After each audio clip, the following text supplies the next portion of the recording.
General retired Faiz Hamid को हिरासत में लेने के बाद से इमरान खान और पीटीआई उनसे लाताल्लुकी का इजहार करते हुए इसे फौज का अंदरूनी मामला करार दे रहे हैं और फिर जनरल फैज हमीद के कोर्ट मार्शल को वेलकम करने के साथ साथ इमरान खान उनकी तारीफें भी कर रहे थे। मगर आज इमरान खान ने इस खदशे का इजहार कर दिया है कि जनरल फैज हमीद की गिरफ्तारी का सारा ड्रामा मेरे केसेस फौजी अदालत में मुंतकिल करने के लिए रचाया गया है।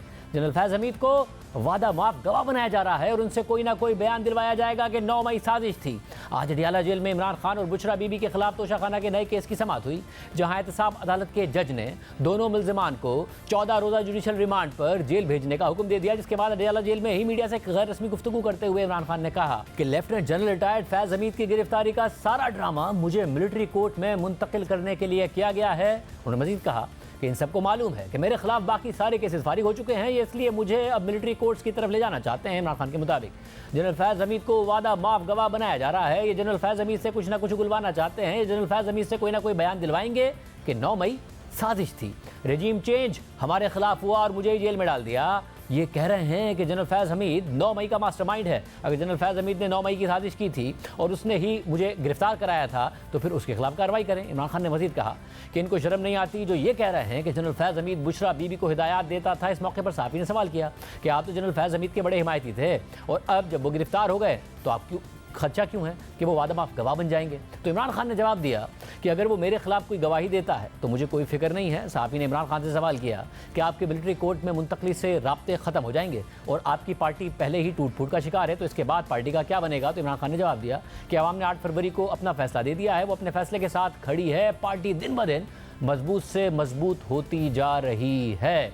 इमरान खान सिर्फ जनरल फैज हमीद की बात कर रहे हैं, मगर हुकूमत मजीद गिरफ्तारियों का इंदिया दे रही है जिनका दायरा सिर्फ फौज तक महदूद नहीं होगा। इस हवाले से साबिक चीफ जस्टिस साकिब निसार के हवाले से मुतअद्दिद कयासराइयाँ गर्दिश कर रही हैं और दावे किए जा रहे हैं कि उनके गिर्द भी गहरा आतंक किया जा रहा है। इस हवाले से आज एडिटर इन्वेस्टिगेशन अंसार अब्बासी की द न्यूज़ और जंग में खबर शाया हुई है, जिसमें इंकिशाफ किया गया है कि जनरल फैज हमीद और जस्टिस साकिब निसार के दरमियान राब्तों की तस्दीक हुई है। खबर के मुताबिक जनरल फैज हमीद और साबिक चीफ जस्टिस साकिब निसार एक दूसरे के साथ राब्ते में थे। बाखबर ज़राए का कहना है कि हुकाम की तहकीकात में दोनों के दरमियान राब्ते की तस्दीक हुई है, ताहम ये वाज़ेह नहीं है कि राब्तों की नोयत क्या थी। आया ये महज समाजी राब्ता था या फिर उसके कुछ सियासी या मुजरिमाना पहलू भी थे। कुछ सियासतदानों और वुज़रा के बयानात के बरक्स इन ज़राए ने इस बात की तस्दीक भी नहीं की कि जनरल फैज हमीद या साकिब निसार 9 मई के हमलों में मुलव्विस थे। खबर के मुताबिक मुतालिका हलकों के साथ पस मंज़र में होने वाली बातचीत से ये बात सामने आई है कि साकिब निसार भी हुक्काम की तवज्जो का मरकज़ बने हुए हैं। हुक्काम का कहना है कि उन्हें साबिक चीफ जस्टिस साकिब निसार के खिलाफ भी कुछ मवाद मिला है। सोशल मीडिया पर जारी कयासराइयाँ कि साकिब निसार को बैरून मुल्क से वापसी पर हिरासत में लिया जाएगा, इन कयासराइयों के बरक्स ज़राए ने ऐसा कोई इशारा नहीं दिया कि हुक्काम साबिक चीफ जस्टिस साकिब निसार को गिरफ्तार करने का इरादा रखते हैं। हुक्काम दावा कर रहे हैं कि साकिब निसार के खिलाफ मिलने वाले मवाद की नोयत मुख्तलिफ है और इसका उन बातों से कोई ताल्लुक नहीं है जो उनके बारे में सोशल मीडिया और हुक्मरान इत्तेहाद के सियासतदान और वुज़रा मीडिया में कर रहे हैं। खबर के मुताबिक हाल ही में सोशल मीडिया पर कयासराइयाँ जारी थी कि साबिक chief justice Saqib Nisar London फरार हो गए हैं और उन्हें जनरल फैज हमीद की गिरफ्तारी से जुड़ी वसीतर इंक्वायरी के सिलसिले में गिरफ्तार किया जा सकता है। ताहम खुद साकिब निसार ने इस तरह की कयासराइयों को मुस्तरद कर दिया है। साबिक चीफ जस्टिस साकिब निसार से हमने इस हवाले से मौक़िफ़ मांगा मगर उनका कोई जवाब नहीं आया, लेकिन जुमेरात को लंदन में जियो न्यूज़ से गुफ्तगू करते हुए साकिब निसार ने कहा था कि मेरे हवाले से मन घड़त खबरें फैलाई जा रही हैं जिनका हकीकत से कोई ताल्लुक नहीं है। मैं अपनी तयशुदा मसरूफियात के तहत 7 अगस्त को लंदन पहुंचा था। हर साल 3 हफ्ते मुल्क से बाहर गुजारता हूँ। लंदन के बाद स्कॉटलैंड और नॉर्वे भी जाऊँगा। 2 हफ्तों के बाद वतन वापसी होगी। साकिब निसार ने मजीद कहा कि पाकिस्तान के मौजूदा हालात का मुझसे कोई ताल्लुक नहीं है। झूठी खबरें फैलाने वालों को अल्लाह हिदायत दे। मगर इसके बाद हफ्ते को प्रेस कॉन्फ्रेंस करते हुए वफाकी वज़ीर इत्तलात अता तारर ने कहा कि साजिश में जनरल फैज हमीद के अलावा दीगर इदारों के लोग भी मुलव्विस थे। कार्रवाई का दायरा बढ़ेगा, चाहे कोई साकिब हो या निसार। मुल्क के अंदर इंतशार की सियासत की, तकसीम की सियासत की, नफरत की सियासत की और उन्होंने इन लोगों के साथ गठजोड़ करके इस मुल्क में बदअमनी फैलाने की, मुल्की सालमियत को नुकसान पहुंचाने की कोशिश की। तो इस तमाम जो ये साजिशें हो रही थी मुल्की सालमियत के खिलाफ इंतशार फैलाने के लिए, ये तमाम तर इस साजिश का सरगना इमरान नियाजी था और उसकी सहूलतकारी जनरल फैज और उनके जो बाकी साथी हैं वो कर रहे थे और बाकी अफसरान का और बाकी कुछ इसमें और इदारों के भी लोग शामिल हैं। और देखिए ये दायरा कार बढ़ेगा, चाहे कोई साकिब हो कोई निसार हो, ये मामलात आगे चलेंगे, शफाफियत के साथ चलने हैं। जबकि आज साबिक सदर आरिफ अलवी से जब सहाफ़ी ने सवाल पूछा कि जनरल बाजवा का भी कोर्ट मार्शल होना चाहिए, तो आरिफ अलवी ने जवाब दिया कि इस बारे में इमरान खान से पूछें। जनरल बाजवा का भी कोर्ट मार्शल होना चाहिए। यार ये मुझे इमरान खान साहब से पूछो। आप सुप्रीम कमांडर थे सर, आपके दौर में फैज साहब पे इल्जाम लगे कि उन्होंने अपने इख्तियारात से अखबार में बहुत कुछ होता रहा, वो जो अब होगा वो अच्छा होगा। आपके नोटिस में थी ये चीज़ें? मेरी नोटिस में बहुत कुछ है। दूसरी जानिब आज Lahore high court Rawalpindi bench में साबिक deputy superintendent Adiala jail Mohammad Akram की बाजियाबी से मुतालिक दरख्वास्त पर समाअत हुई, जहां रावलपिंडी पुलिस ने मोहम्मद अकरम के हवाले से रिपोर्ट अदालत में पेश कर दी और उनकी हिरासत से लाइलमी का इजहार किया।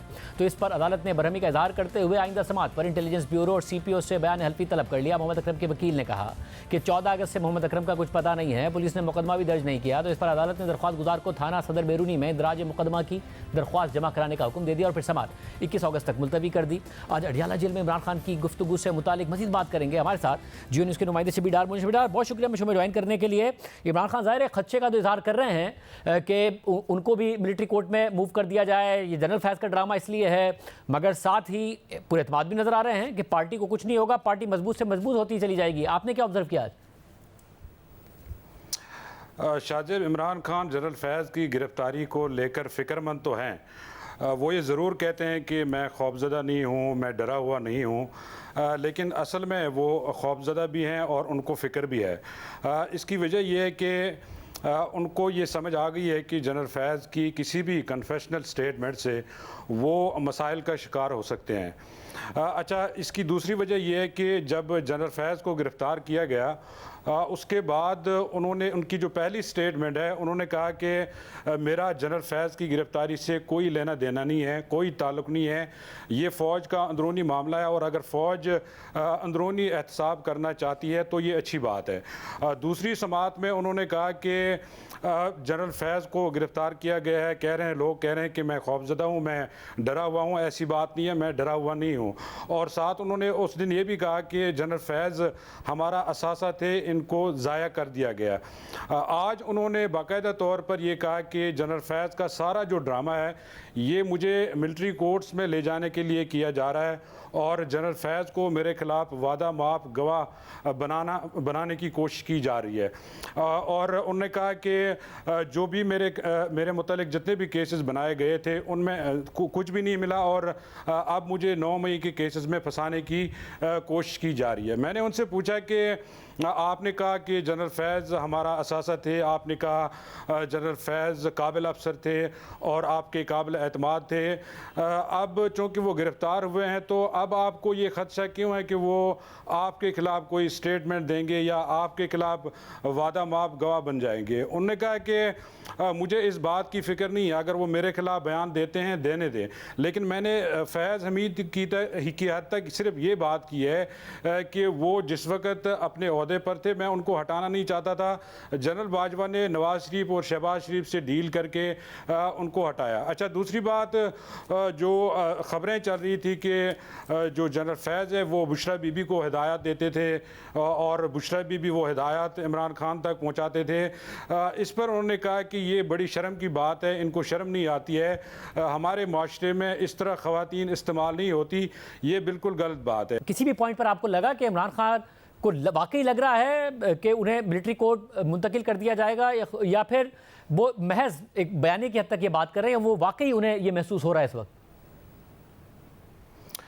नहीं, उन तक जो भी मालूमात पहुंची हैं या जो ख़बरें सामने आई है मीडिया में, क्योंकि हमारे ज़राए भी ये कह रहे हैं कि जनरल फैज़ से मुतल्लिक जो इन्वेस्टिगेशन अभी तक हुई है उसमें उनका जो मंसूबा था पोस्ट रिटायरमेंट का उसमें 9 मई भी शामिल था, ये ख़बरें तो उन तक पहुंची है। लिहाजा वो इस बात को लेकर परेशान ज़रूर हैं कि अगर फैज़ हमीद ने उनके ख़िलाफ़ कोई स्टेटमेंट दी तो उनको मिलिट्री कोर्ट्स में ले जाया जाएगा। मगर इस बात पे कॉन्फिडेंट नहीं है कि कोई सज़ा हो भी गई तो जाहिर है आगे की अदालतों में वो नहीं सस्टेन कर पाएगी, उन्हें ये कॉन्फिडेंस नहीं है? ये उन्होंने कहा है कि जो मेरे केसेस अभी तक जिनका ट्रायल हुआ है उसमें कुछ नहीं मिला है। अब अगर ये 9 मई के केसेस में भी मुझे फंसाना चाहते हैं और मिलिट्री कोर्ट्स में ले जाना चाहते हैं, वहाँ भी हम इसको चैलेंज करेंगे और ये केस भी फारिग हो जाएगा, क्योंकि अगर ये कह रहे हैं कि 9 मई में जनरल फैज़ की साजिश शामिल थी तो साजिश तो हमारे खिलाफ हुई है, और ये कह रहे हैं कि 9 मई का मास्टरमाइंड जनरल फैज़ था। मैं कह रहा हूँ कि अगर जनरल फैज़ मास्टरमाइंड था, क्या मेरी गिरफ्तारी का जो ऑर्डर है वो जनरल फैज़ ने दिया था, क्या CCTV फुटेज चोरी जनरल फैज़ ने करवाई है? अगर ये सब जनरल फैज़ ने करवाया है तो उसको ज़रूर पकड़ा जाए। बहुत शुक्रिया।